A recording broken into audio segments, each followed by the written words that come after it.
6:35 follow-up tonight. A Seminole County judge will be publicly reprimanded after scolding an alleged domestic abuse victim and then throwing her in jail. A woman failed to show up for a court date.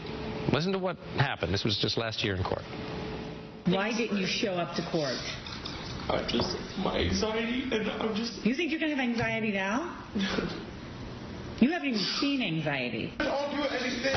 Please. You should have showed up, and you should have showed up. I have a 1-year-old son, and I'm trying to take care of him by myself. But I'm begging you, please don't. I've already issued my order. We have attorney Whitney Boan in talking about this.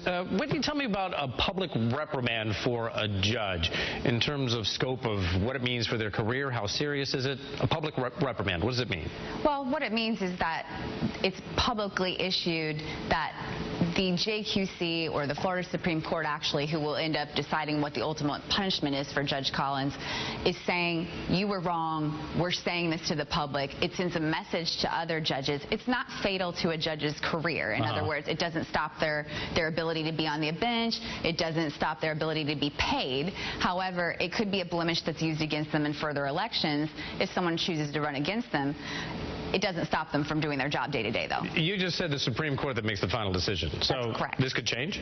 This could change, exactly. We saw it happen with Judge Murphy over in Brevard County, which is also a part of the 18th Judicial Circuit, where the JQC actually recommended that he be suspended without pay. But in the end, the Florida Supreme Court removed him from the bench. They did not find the punishment to be fitting for what they deemed to be behavior unbecoming to the judiciary. Right. That was the story where you could hear the judge say, hey, you want to go outside in the hall? We'll just have a fight out there. And they did. And it made shockwaves all over the country. And that was part of the basis for the Florida Supreme Court's decision to remove Judge Murphy from the bench. So in this situation, I don't know what the Florida Supreme Court will deem to be appropriate or not, but they could reject the recommendation, something harsher or even lighter. Well, certainly fighting out in the hallway, it has to be frowned upon. But Judge Jerri Collins didn't really break the law, right? She just wasn't sensitive to the woman in front of her. And I would imagine with the domestic abuse victim, you have to have, there's a different set of standards, I would imagine, that well, the whole situation was very sad. I mean, and we've seen the video, obviously.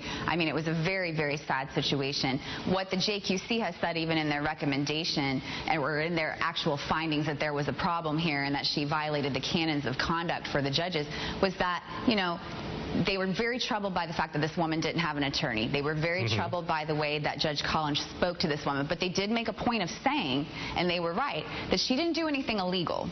She was within her right to put that woman in jail. It was just the way that it was handled that they found to be troubling. Okay. Well, we'll see what the Supreme Court, I suppose, ultimately decides. Yep. Whitney, great to have you all in, as always. Thanks.